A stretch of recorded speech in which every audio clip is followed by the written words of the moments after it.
I love the sunburned country, a land of sweeping plains, of ragged mountain ranges, of droughts and flooding rains. I love her far horizons.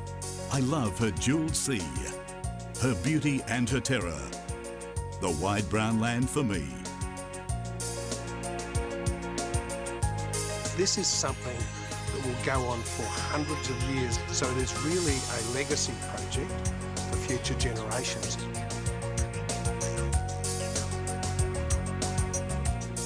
4 people died, 100 people were seriously injured, and 500 homes were destroyed as a result of Canberra's 2003 bushfires.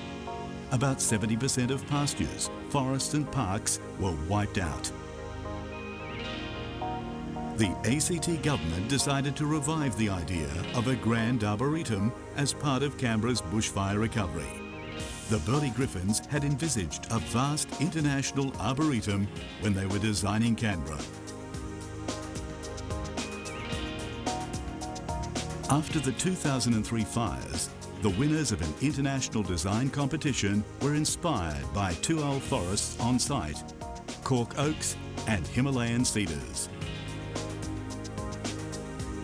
To stand here in the cork oaks and to be able to soak in the experience of standing in the midst of a forest that is 9,000 trees and 90 years old gives us a very clear example of the wonderful experience that people will be able to enjoy into the future. It's really like that original idea that was realised 100 years after the idea was first proposed.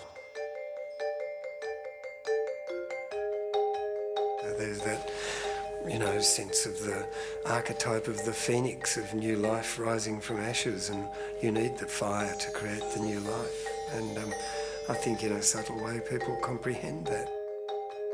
The stark, white-ringed bark forest, all tragic to the moon, the sapphire-misted mountains, the hot gold hush of noon.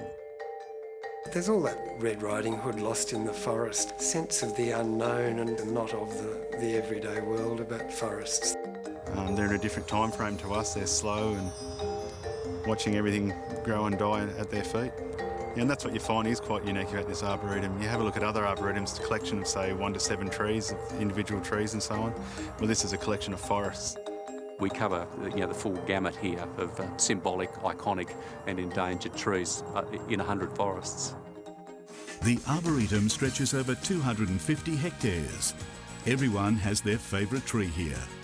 A wonderful Wallamai, and it's the largest planting of Wallamai anywhere in the world. The Chilean wine palms where you drink the juice and get drunk.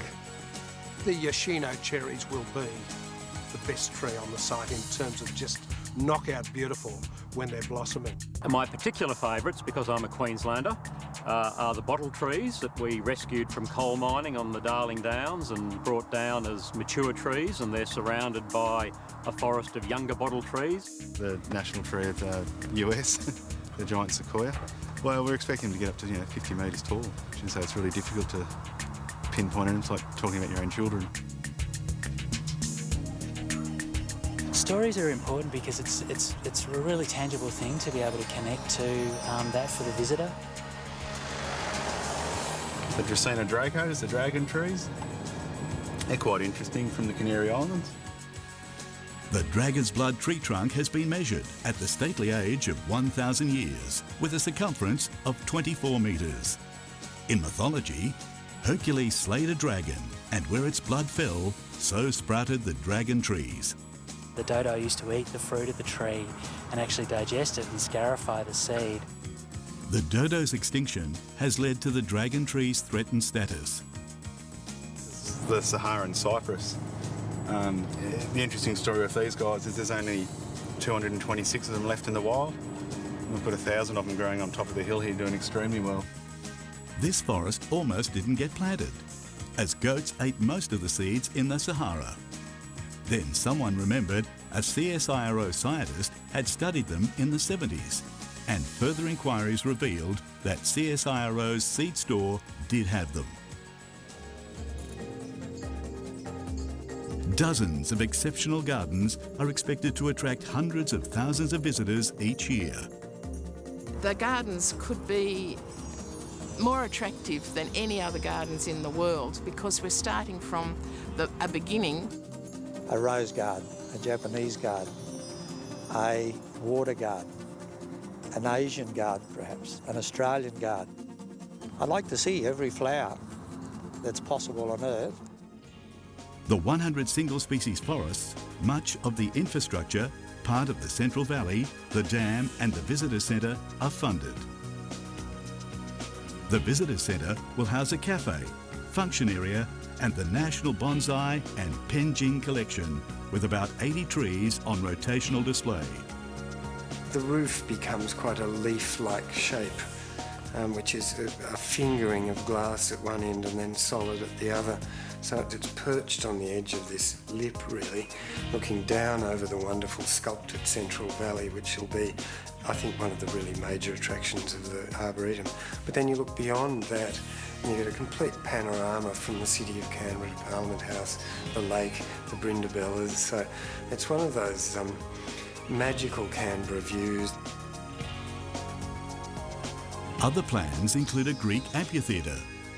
Firstly, it will be the only amphitheatre of its kind in the Grecian Roman era in the Southern Hemisphere. Secondly, it will provide income so important to maintaining the facilities in the Arboretum. And thirdly, it will embrace the whole community. You could have from school plays to carols by candlelight. There are also plans for a children's play space. The plan for the children's playground is to have the best children's playground in the world, but not with any swings or slippery dips. This will be an experience that will be consistent with what we're trying to do right across the Arboretum. So there might be little tunnels and there might be tree houses and there might be some cubby houses that look like seed pods and all sorts of stuff like that. It'll be lots and lots of fun. The reflective pavilion for weddings and other ceremonies will be the spiritual heart of the Arboretum. And for that we've designed a fairly innovative structure, which is a series of concrete box beams which fan out from a base and with slits of glass between them. I think it's interesting to have significant people, world leaders and great Australians come to this place and plant a tree for posterity.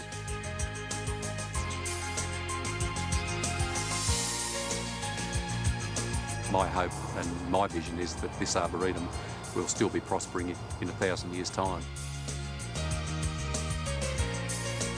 The ACT government has committed over $50 million to the Arboretum. The federal government has contributed $20 million. Much more is needed to complete this landscape of the imagination. Let yours run wild and be part of the vision.